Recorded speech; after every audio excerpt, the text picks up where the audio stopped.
जब हम परमेश्वर के वचन पर मन लगाते हैं तो परमेश्वर हमारे जीवन में काम करता है। आपको पता होगा पवित्र शास्त्र बाइबल हमें बताती है कि मन में असाध्य रोग लगा। कैसा रोग? असाध्य रोग का मतलब है जो साधने से भी ना सकते।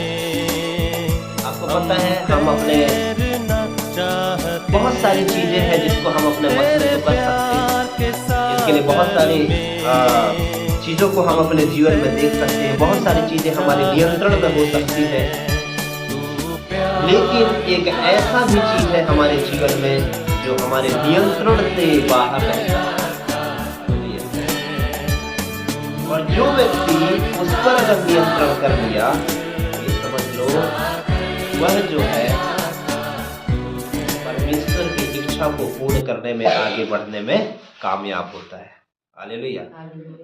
हमारा मन में एक असाध्य रोग लगा है, बाइबल बताती है। और जब ये असाध्य रोग लगा हुआ है तो इसका इलाज भी होना बहुत जरूरी है। हम जब बीमार हो जाते हैं, जब हमें कुछ रोग हो जाता है हमारे शरीर में, तो उसको शरीर का ट्रीटमेंट करने के लिए, उस बीमारी का ट्रीटमेंट करने के लिए एक स्पेशल डॉक्टर के पास हम जाते हैं, चेकअप कराते हैं, दिखाते हैं, उसको सारा चीज बताते हैं कि इतने दिनों से, इतने साल से, इतने महीने से मुझे ऐसे ऐसे लक्षण समझ में आ रहे हैं, मुझे कुछ अच्छा नहीं लग रहा है। फिर जो डॉक्टर है, वो डॉक्टर जो है आपकी सारी परेशानियों को सुनने के बाद डॉक्टर जो है एक सॉल्यूशन देता है, वो इंजेक्शन लगाता है, वो टैबलेट देता है। हालेलुया। एक चीज हमें यहां समझना है कि हमारे जीवन में कुछ ऐसी चीजें हैं जिसका इलाज हमारे पास नहीं है। हालेलुया। ये हमें जानना है, हमारे पास उस चीज का इलाज नहीं है। और बाइबल बताती है कि मन में जो असाध्य रोग लगा हुआ है उसका इलाज मनुष्य के पास नहीं है, किसी डॉक्टर के पास नहीं है।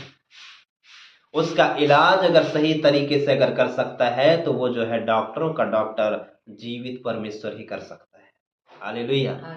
आप पौलुस के जीवन को देखिए।